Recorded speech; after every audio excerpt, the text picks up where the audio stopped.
এজন্য দুঃখের কথা কাউকে বলবেন না, দুঃখের কথা শুধু একজনকে বলবেন। মসজিদে গিয়ে দুঃখগুলো আল্লাহকে বলেন, যাই নামাজের সিজদায় গিয়ে বলেন, আল্লাহ আমার তো আর কেউ নাই, তুমি তো আমাকে বানিয়েছো, তুমি তো অনেক মানুষকে একদিন পরে পৃথিবী থেকে নিয়ে গেছো, অনেক মানুষকে 3 দিন পরে পৃথিবী থেকে নিয়ে গেছো, আমাকে তুমি এতদিন যখন রেখেছো, আমার এই কষ্ট তুমি দূর করে দাও। যাই নামাজে সিজদায় পড়ে কেঁদে কেঁদে বলবেন, পৃথিবীতে দুঃখের সাথী এখন আর কেউ নাই। ইভেন অনেক বাবা মাও আছে, যেই ছেলে লস খেয়েছে তার প্রতি মোহাব্বত কমে গেছে, যেই ছেলে লাভে আছে তার প্রতি ভালোবাসা বেড়ে আছে, যেই ছেলের ইনকাম বেশি তার কদর বেশি, যেই ছেলের ইনকাম কম তার কদর কম। এটা পৃথিবী, এটা পৃথিবী ভাই, এটা জান্নাত না। এটা একটা ভয়ঙ্কর জায়গা যেখানে আসলে কেউ কারো না।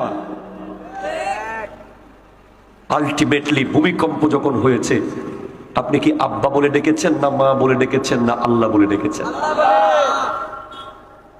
আগুন যখন লেগেছে, আপনি লা ইলাহা ইল্লা আনতা সুবহানাকা ইন্নী কুনতু মিনাজ জালিমিন পড়েছেন, জীবনে পড়তেন না, সেদিন পড়েছেন। আগুন নিভে যাওয়ার পরে আবার আপনি সুদ খাওয়া শুরু করেছেন, আবার আপনি ঘুষ খাওয়া শুরু করেছেন। ভূমিকম্প যাওয়ার পরে আবার আপনি জুলুম করা শুরু করেছেন, আবার অত্যাচার করা শুরু করেছেন। তাহলে আপনি কি আল্লাহর সাথে মশকরা করছেন? এজন্য আপনি ওলি হতে পারছেন না। যারা A+ পাওয়ার জন্য আল্লাহকে ডাকে না, তারাই ওলি হয়ে যায়। যারা A+ পাওয়ার জন্য আগের রাতে আল্লাহকে ডাকে, ব্যবসার মাল খালাস করার জন্য আল্লাহকে ডাকে, সন্তান ঠিকভাবে প্রসব করার জন্য আল্লাহকে ডাকে, তারা কখনো ওলি হতে পারে না। তারা কাজ শেষ, আল্লাহর কথাও শেষ। এজন্য আল্লাহকে ভালোবেসে কাছে আসুন। দুঃখগুলো আল্লাহকে বলেন, যাই নামাজের সিজদায় গিয়ে বলেন, আল্লাহ আমার তো আর কেউ নাই, তুমি তো আমাকে বানিয়েছো, তুমি তো অনেক মানুষকে একদিন পরে পৃথিবী থেকে নিয়ে গেছো, অনেক মানুষকে 3 দিন পরে পৃথিবী থেকে নিয়ে গেছো, আমাকে তুমি এতদিন যখন রেখেছো, আমার এই কষ্ট তুমি দূর করে দাও।